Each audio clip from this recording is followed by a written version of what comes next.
Hello, my loves, and thank you so much for joining me today on the Get Your Guide podcast. I have a very special guest, someone who is actually, I am so fascinated with because, she is the master of all things I'm super interested in and have also studied a tad bit. But I thought I would bring her on because there's so many times where, uh, I get questions from listeners or women, potential clients, and they want to know, how can I read someone? How can I know if this guy is trustworthy or a liar or a narcissist or anything like that? And I have the guest that is going to give us all of the amazing knowledge that we need to know to decipher and distinguish between all of that. Please help me welcome Lily Walford. She is the CEO and founder of Love with Intelligence, and she is going to explain all things in terms of how to read a guy. So, Lily, thank you so much for joining me today. Yeah, thank you so much for having me. I'm really looking forward to having this conversation with you. Yes, it's going to be so much fun. I'm so into all of this stuff. And so I'm also just with all of my listeners, tell us everything, tell us everything, tell us everything. So why don't you talk to our listeners about what you do exactly and how you work with your clients? Yeah, so I am a relationship and dating coach, but I specialize in something called behavioral profiling and body language. So I've partnered up in business with a guy called Chase Hughes, who's a world leader in behavioral profiling.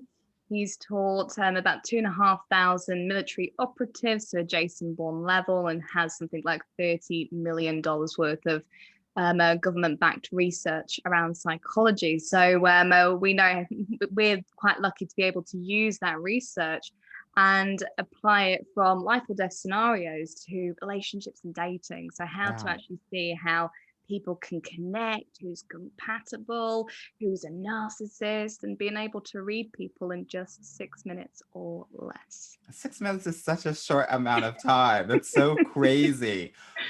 Why is that? Why is it important? What have you heard from people in terms of who you work with and how you've been able to really help them? Yeah, I believe it's more around being able to have confidence to know that you're on the right track. Because I Yeah. think when people go into dating and they meet someone and we get the rose tinted glasses on and that's Hmm. it, we're well away then. But It's to be able, over. oh, I know. So to be able to have the logical backing of going, okay, well, this person's actually right for a long-term relationship. This is the reason why you are compatible. This is who they are. So this is the way that they're going to act and what drives them. So you can really understand whether you're in the right relationship or not, and also whether it's healthy and it's going to be successful for the pair of you, which I think is so Yeah. important. I love that. I think a lot of people go into it with pure heart, and I think a mix of head and heart is, I think, the optimal way to kind of be approaching these things. And it sounds like that's what you're doing for your clients. So that's so amazing. So, Thank how did you. you get into this work, girl? Oh my gosh, yeah. Doesn't everyone want to be like a behavioral profile when they grow up? It's No. very Um, like the things that you see on TV, you know? It's like so uh, interesting.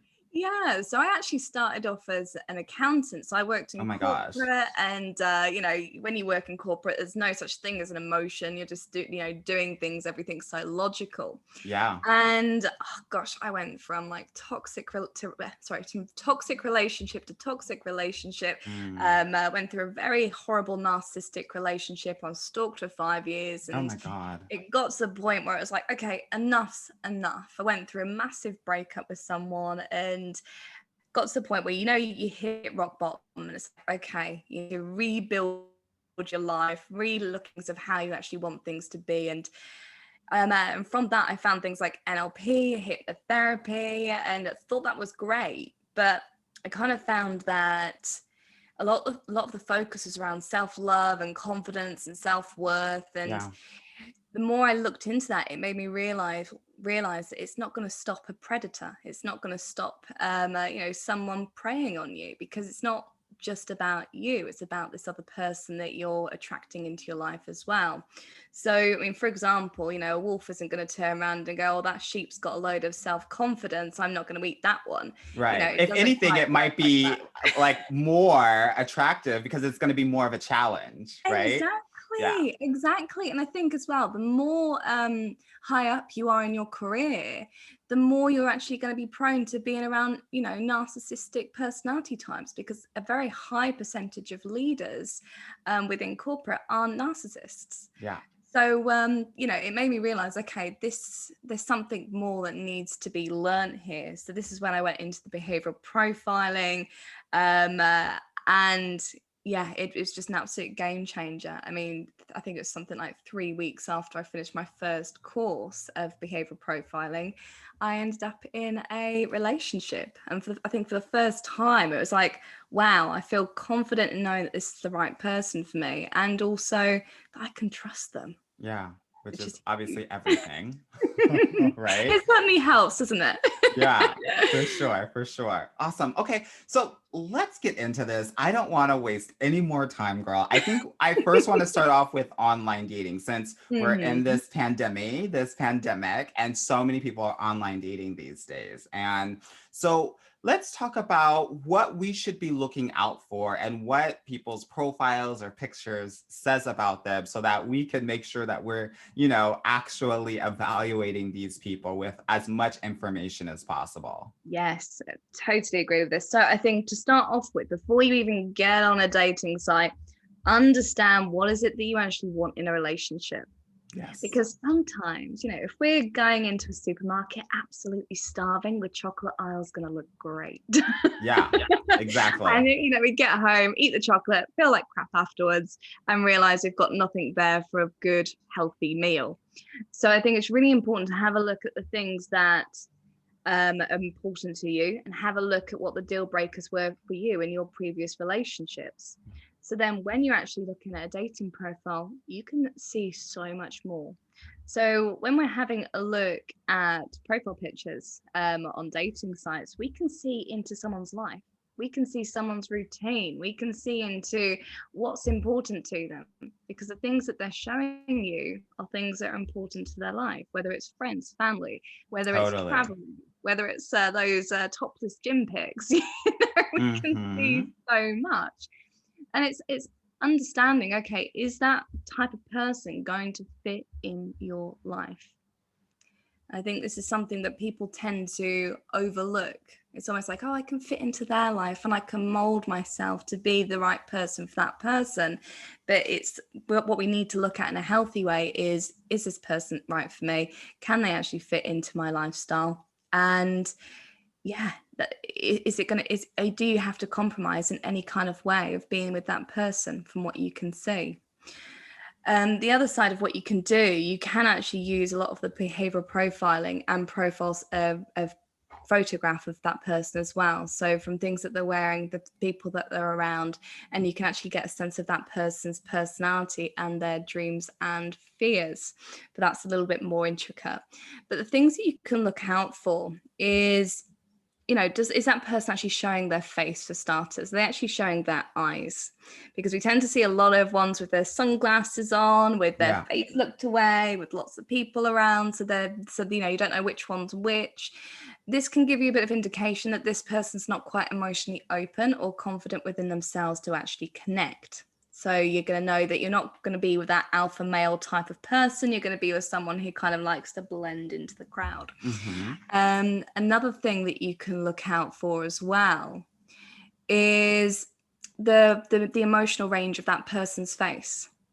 So if you've got someone with like the resting bitch face all the way through their photos, you're going to Yeah. know that that person's not going to be really there to actually emotionally connect. If you've got someone properly smiling and having fun, you're going to see that that person's, open and happy and good to be around. And another great way of seeing if someone's actually got a genuine smile on their face is just cover up their nose and their mouth, and you can see so much from their eyes if that person's actually smiling. Right. Don't they say you have to have like creases or something around your eyes for it to be like a real smile versus just a fake one? Oh gosh, you can, Okay, yeah. yeah. I mean, you can. the most easiest way to see if someone's got a genuine facial expression is if it's symmetrical, because if we're doing a fake expression, our face will actually slightly distort it when we Okay. smile. So half the face will be doing one thing and half the face will be doing another, and it will just be ever so slight. And the other way that we can look at this as well is if we're in person and if the emotion just drops off the face instantly, you know, like when we give someone a smile that we don't really like and then they suddenly turn away and, you know, we drop that smile straight. Uh-huh. Yes, I think we all know a little bit about that. Oh yes, we're all human. So this is kind of things that you can look out for as well, you know, seeing if someone's actually genuinely able to emotionally connect, Yeah. which is obviously a need.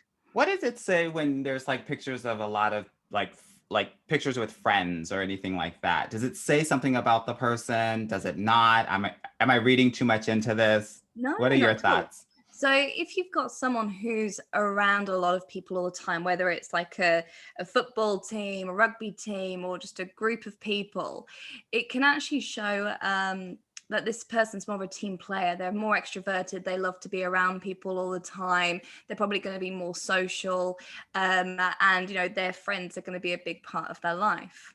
So if you're someone who's introverted, who likes to stay in, who doesn't really like to go out that much, you're gonna struggle in those kind of scenarios. Yeah.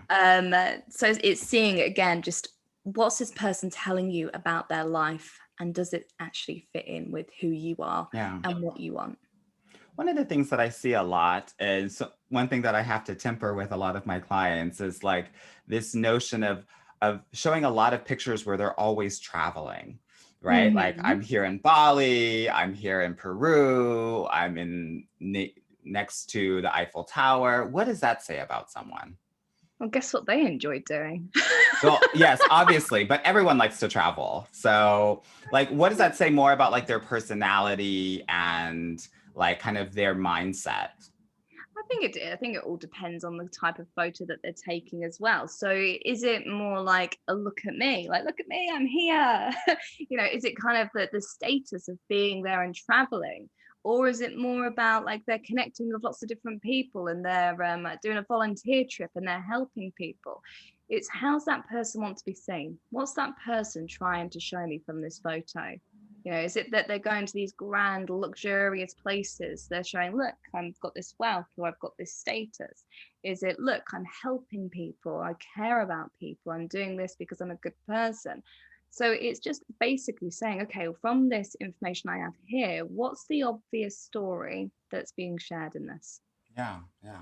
Well, obviously, like I was saying before, we are in a pandemic, and Hmm. oftentimes we're doing many more virtual dates and video calls than before. So, is there anything that we should be looking out for in these video dates so that we can best understand whether we should be going on a physical date with someone or not?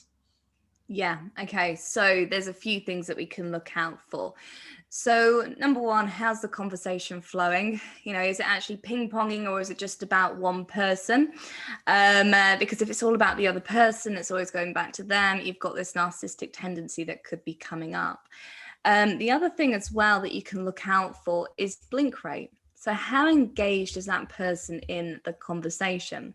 So, the average blink rate is 12 blinks per minute. So, every So, five when seconds, roughly. yeah. Yeah. So when we're having someone blink more than that, it's showing that they're actually disengaged or they're highly stressed. Yeah, Uh-huh. exactly. Okay. So when we're having a look at something like this, we're going to be going, okay, well, what's the topic of the conversation? Have you just brought up being exclusive on the first date or something like that? Because that's going to Let's have hope a not. huge, right? Um, or, you know, is this person really engaged and is their blink rate really slow and they're really hanging on every single word that you're saying? Because that will give you an idea of how open that person's being. The other side as well is actually have a look at the body language. So, what we tend to do, and what most people tend to forget to do, is baseline their body language. What does So, that mean? what I mean by this is having a look at what's their norm. And it might take about 5 minutes to calibrate and just feel into it. But you'll notice certain patterns that they might do. They might have I don't know, a weird speech impediment, for example.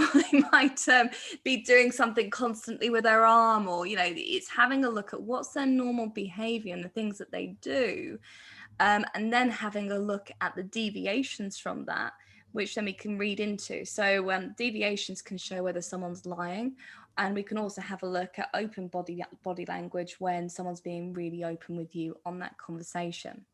So So when talk we're to me about this open body language, because I think that's what a lot of people obviously want to know about, is someone yeah being open, right? I think a lot of people want open partners. So what should I be looking out for when I'm on a virtual date and we're having a conversation? Like, what's open body language and what's not?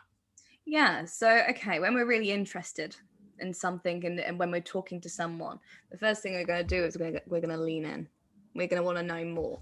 When we're leaning away and we're the backs are to the chair, it shows that we're disengaged. We're not actually interested in what's going on. The Mm-hmm. other side as well is fingers are a great one. If we've got our hands extended, you think about when you're talking with your hands and fingers are always extended, and that shows an openness when you're talking.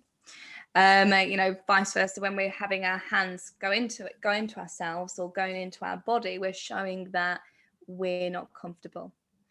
Another thing that we can look for is breathing. Are we breathing from the chest, or are we breathing from the abdomen? Or another thing that we can look for as well is we've got crucial arteries. So in our neck, in our arms, in our wrists. So what we tend to do, and this is like the evolution of who we are in terms of protecting ourselves from things that are dangerous to us, we will hide those arteries. Hmm. So we'll bring in, we'll actually have our shoulders will be slightly up because we're protecting this. We'll actually be protecting our stomachs. So we'll put our hands in the way, and we'll be tucking our arms in because we've got this major arteries going down our arms Interesting. as well. So I'd be looking at, how far are they extending their arms away from their General body. self, yeah. Yeah, have they got the lowered shoulders? How confident are they showing themselves to be on that conversation? Because that will show the openness as well. Because if we're nervous, we're not going to be completely open. Right, exactly. You talked about different kind of breathing, right? Mhm. How would I know that based on just observing you? Are there different ways that people are breathing and that I can visually see? Or is that something that I would have to understand physically in real life?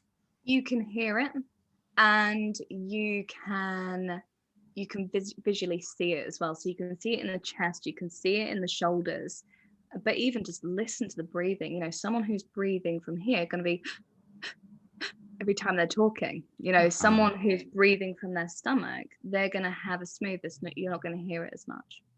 And what does that mean when they're breathing in their stomach versus breathing from their chest or their throat? Stomach shows that they're relaxed, they're open, they feel comfortable. When we're breathing from here, there's a stress indicator. We're looking to Hmm. bring that oxygen because there's been an adrenaline spike, and this can be just because of either social anxiety. It can be from deception. It can also be from slightly being aroused. Bringing in that oxygen. So Uh-huh. it's good to always have, like I said, that baseline, but also the context. And the best way to read people is when you're reading people through a few things. You're actually reading in clusters rather than just individual things. So I've never known a good body language expert go, oh, well, they've just slowed their blink rate, so they must be really interested in just relying on just that alone. They'd be Right. looking at how open is that body language? Are they leaning in? So we're looking for this story that we're creating to really understand the context of that person and that situation. Now, obviously, my listeners on the podcast are not seeing you, but every time you lean in, you put your hand out and you actually rest it on there. Is there something to be Mhm. said for what that means? Or is it just general interest, just like leaning in is? Yeah, I think it comes down to kind of, yeah, it comes down to the baseline of that person's behavior. So is that a normal thing for them to do? Is it just comfy? you know. But you can also have the other side of things of, depending on if you're resting your hand on your chin or whether you're actually putting it on your face, this can mean slightly different things as well. So if you're putting your hands on your face, you're covering and putting a barrier between you and the person whilst you're having that conversation. So that can actually say, well, that person's not being completely open with you because they're putting that barrier there. And you can do the same with drinks, for example. You know, you can put a drink in front of you and another person. You can put, if you're on a dinner date, you can put, you know, the menus in the middle of the table, you know, away from the other person. So we can actually look at creating barriers in so many different ways, from hands to objects as well. Yeah, well, this is a really good segue into physical dates, right? And you've already given us some really good indication. So if there are boundaries like either menus or glasses, beverages, then it shows that we're not being as open. Are there other things that we should be looking out for when I'm like, let's say we're on a date and we're across the table from each other having dinner? As loads. So let's go a little bit into the deception side of things. So we can actually read better than a polygraph machine whether someone's lying or not. Okay. And people are like, why do you need to know if someone's lying? Well, the big part of this is actually building up connection. Yeah. And totally. you're also saying, okay, well, is this person someone I can trust? And, you know, I can make an informed decision from what's going on, rather than sometimes we can create stories in our heads and make up scenarios, and it stops us from being present. So when we're having a look at deception, there's a few things that we can look out for. So we've already talked a little bit about the increase in blink rate. So you're always reading clusters. So there's a few things that you can read from this. So bringing those fingers in can show that someone's not being completely open with you. You can also see if someone pulls their feet underneath their chair. If they're not leaning in and they've got their feet underneath their chair, that can also show that they're not being fully present or fully in that conversation, and they're withdrawing. The other thing that we can look for as well is the mouth. So with the mouth, we can look for something called lip compression. And it's just literally when you just press your lips together. So we often see this at the end of a sentence, like, yeah, my job's going great. And we kind of we suddenly know that that person's holding something back. And what we tend to find as well from what Greg Hartley has shared, when someone does a lip compression at the end of a sentence, they're usually holding back something emotional, which is quite interesting. Got it. Yeah, I'm trying to think what else. There's so many. Yeah, and also one thing that women tend to do is, you know, or people with long hair, is if they get stressed, they feel the need to pull their hair away from the back of their neck. And it's a way of airing our neck and cooling down. So you can look that up for people as well. But you literally read in clusters. So for example, if I said, oh, do you know what? I'm looking for a long-term relationship. And you go, yeah, me too. And then suddenly, you know, you're retracting your feet in, you've kind of, you know, done the lip compression, and you've sort of leaned away. You know, I'm going to get that feeling of, okay, well, you've agreed, but your body's saying no. Yeah, got it. Because they say that the body language is most of the language, 70-80%. Would you agree with that, or do you think it's like? Yeah, it depends on who you're talking to, because you've got the NLP clan that tend to talk about, you know, 7% words, 35% tonality, and the rest of it being body language. Yeah, I would personally say it's almost I'd say it's half and half.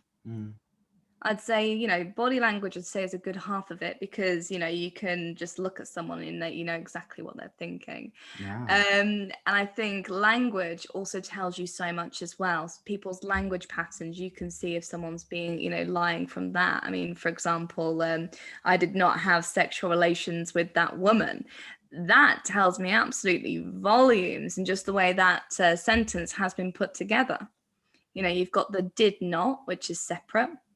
You've also got that woman, and what rather than that person's name, which tells me that they're distancing that person.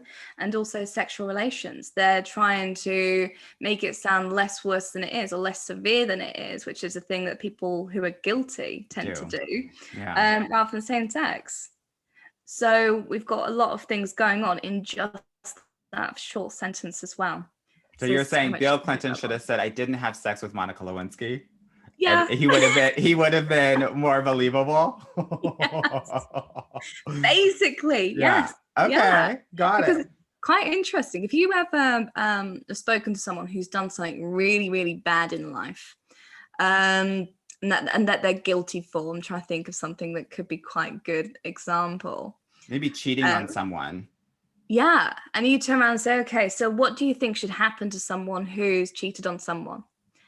And if you're someone who's cheated, you probably go, well, they're probably feeling really low and probably not feeling appreciated. And, maybe they just needed someone to talk to rather than, if you have never cheated, rather than saying, well, I think they should have their balls chopped off or something. Exactly.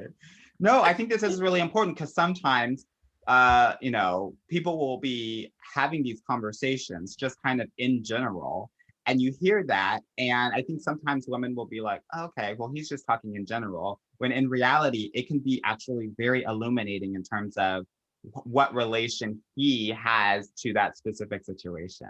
Yeah. Yes, Yeah. yes, So I think that's actually exactly. really useful. Awesome. I mean, obviously, we're talking about people who haven't done such great things. The big, I think, huge like word out there is narcissist, narcissist, Mm. narcissist. So how can we tell that someone is a narcissist before we can even like really get truly involved with them? What are the things that we can see during the courtship process that may be able to help us evaluate them for who they truly are? Yeah, I think something that's really important as well, because I know that the term narcissist has been thrown around Yes. so much. So when we're talking about narcissists, we're talking about clinically diagnosed narcissists. And this actually means that the empathy part of the brain is actually underdeveloped. And this is really, really key to understanding how the narcissistic mind works. So, for example, because they don't connect with people, they're going to see people as resources like a pen or a book or something to be used rather than someone to actually connect with. So there's a few things that we can look out for. We can have a look out for that empathy. So the way that we actually taught empathy is from children, we actually mimic the faces of our parents. So, Yes. so that's something that we do to really gain and connect with people. So narcissists, when we're having a conversation about something that's really sad or really happy, they probably won't match that facial expression, or if they do, it will drop straight off the face. So Hmm. like when we were saying about when we smile at a friend or someone that we don't really like Or and they even look taking a away. picture. Yeah. Yeah. Yeah. and they will or they'll change the topic really, really quick. You can go, oh, do you know what? I've just Mm. lost my job today. And they turn around and go, oh, well, I just got a pay rise. And it just changes. Okay. So they're not really Yeah. going into that empathy side of things. The other side of things as well is have a look at the context of the conversation. Is it constantly for them to big themselves up and big up their status in some sort of way? Now, there's two ways of doing this, okay? Because you have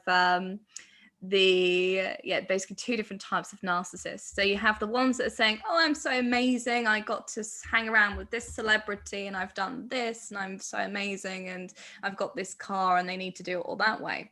Or you have the type of narcissist that will turn around and go, oh, I did all this for people, I managed to help so and so with their shopping today, and I just feel like a really bad person, like I just haven't done enough for that person.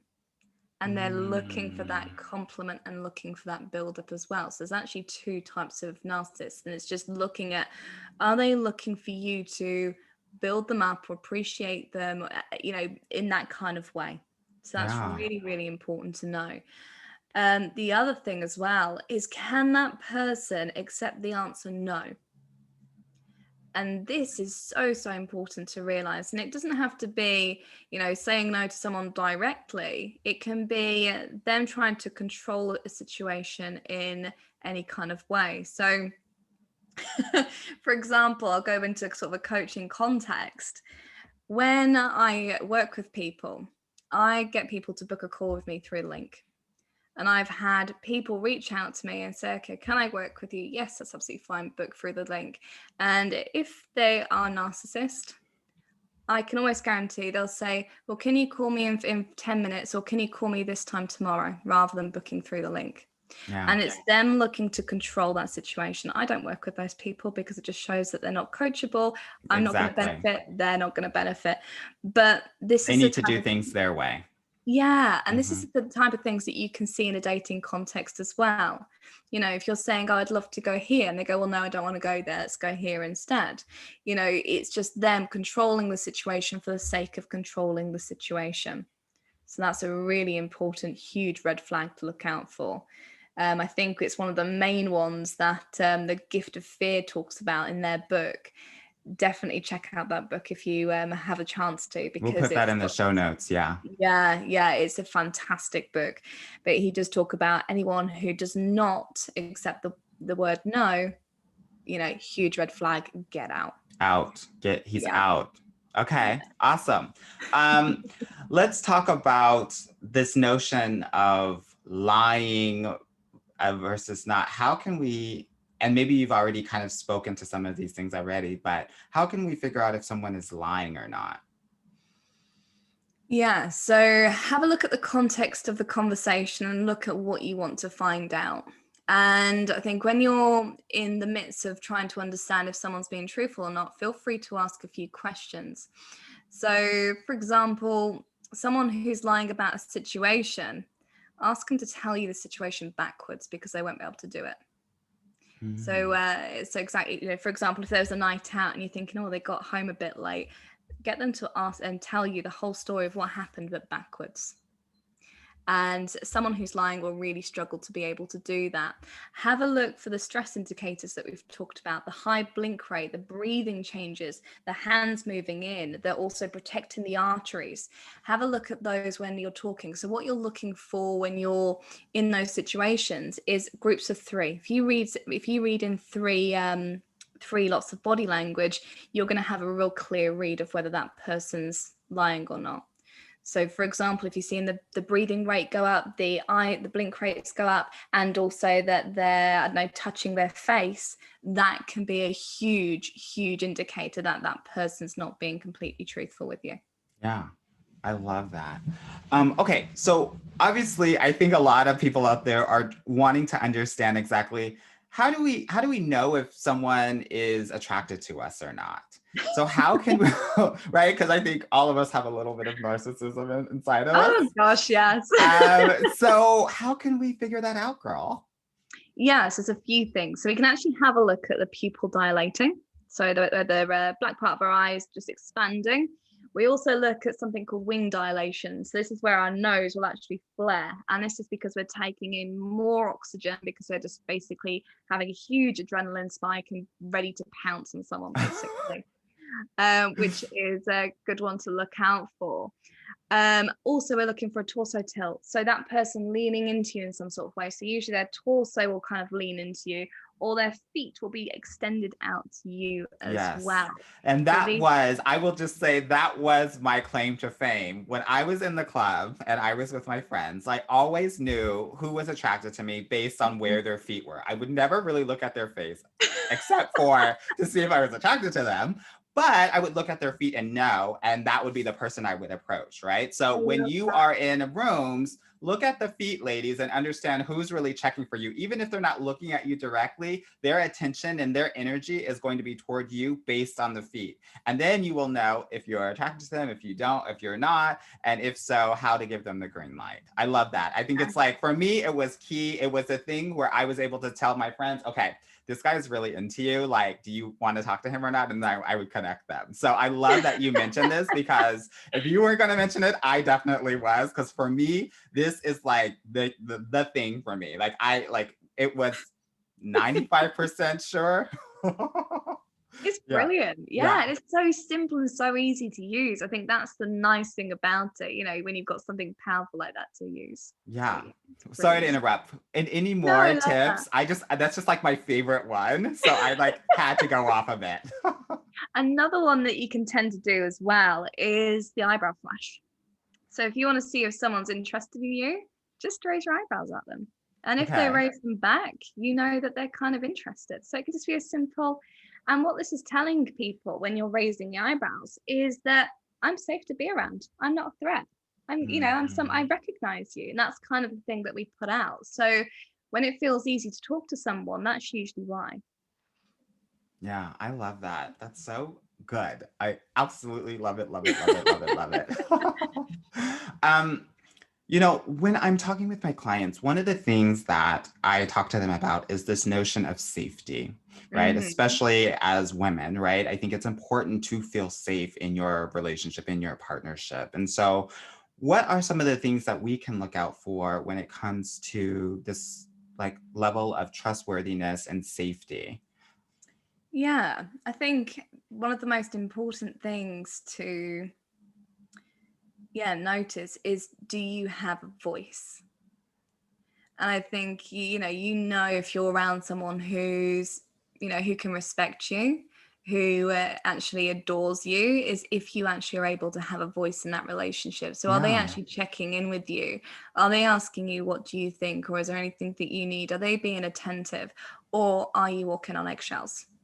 Because the moment that you feel like you can't be yourself and that you can't be open, get out, because it's not a good place to stay in for the long term. Yeah, definitely. Are there specific things that people can observe to even give us a hint about whether this person might not be trustworthy or safe? I think it'll kind of go back to the lying aspect, and also even the narcissistic traits. Okay. I think as well, when we're going into a relationship and we're going into something that's good, we're also going to feel it. And I think, it's feeling into that gut feeling of, okay, if something's not right, your body's telling you, so listen Yeah. to it. But what we tend to find is the problems that tend to come up from this is from childhood. It's when we've turned around to our parents and gone, oh, do you know what? I don't really like Uncle Sam. And your mum turns around to you and goes, oh, don't Give be them so a stupid. hug. Yeah, don't be so stupid. Yeah, give him a hug. He's family, Yeah. And we learn from a very young age to suppress what we're feeling. Yeah. So this turns out to be when we're in the dating scenario of, do you know what? I'm really not sure about him, but maybe I should just give it a little bit longer and just see where it goes, Yeah. and reason it out. And it's like, no, you're having that Trust physical, it. yeah, you're having that physical response. Bloody trust it, because it's there for a reason. Yeah. So yeah, I think that's really important as well. Very cool. Very cool. Now, as we're talking about all of this, I always ask all of my guests how they got their guy. So, Lily girl, you're gonna have to tell me how you got your guy. And I'm sure that it had some of this voodoo magic associated with it. Tell us everything. So we actually met on a hypnotherapy course. Oh my So gosh. he was there showing off, and I was there learning. Uh-huh. And the funny thing is, nothing really happened for a good year. We just stayed as really good friends. We were talking to each other about, dating other people and all sorts. And you guys were in the And same city? no, we were in separate cities. We lived, Okay. they used to live about 2.5 hours away from each other, Okay. but just kept in really good contact. It was kind of those relationships where you'd have, a 3-hour phone call, but just as friends, which is really Mm-hmm. interesting. And yeah, we kind of ended up meeting again a year later, where we'd done loads of personal development separately, and had also done a lot of the Chase Hughes behavioral profiling courses. And we just, yeah, I think it was 3 weeks after one of Chase's courses, we ended up in a relationship together. And yeah, everything just sort of hit off from there. We just noticed that we were both compatible. We noticed that we were both, liked each other. We also had this thing of like, we wanted to ensure, whatever happened, we knew that our friendship would always come first. So we Mm. always had that basis there, which was just gorgeous. So Now, how did we get from we're friends to now we're in a relationship, right? Because I think there are a ton of people out there that are friends with people. We all have that relationship, right? With someone that is like such a good friend. And sometimes like either one or both of the parties might feel, I get this question all the time, this is why I'm asking, like, Yeah. I'm kind of interested, but I don't know how to get there, right? I don't know how to bring that up. So how did it come to a surface for you all? We ended up just having like a really great conversation. We were talking about relationships in general. We were talking about how great we were getting on, and yeah, it was kind of like just having that open discussion of actually how we felt about each other. And it was making that conscious choice of, okay, do we both want this to be a relationship, or do we want to focus on our friendship? And I think it's always takes two people. It's never about just one person wanting it and the other person just goes in for the ride. It's Yeah. it's being both committed, but also being both grown up enough to have that conversation and to work together. Because I think one of the things that we said from the very beginning is that we would always have each other's best interests at heart, Yeah. which, yeah, I really love helped with that. our relationship. And how long have you guys been together? Gosh, where are we? April. So coming up 2 years in August. Wow, awesome. Yeah. Well, congrats on that. That's Thank amazing. you. Now, for any of my listeners that need to start loving with intelligence, how can they connect with you? Yeah, so they can find me on lovewithintelligence.com. We've got loads of free trainings, blogs. We've got a Facebook community as well. We're on Instagram and YouTube as well. Awesome. Lily, thank you so much for joining me today. This has been so illuminating. I can't even tell you. Well, thank you so much for having me. I've had such a great time, so thank you. Thank you. All right. Bye. Bye.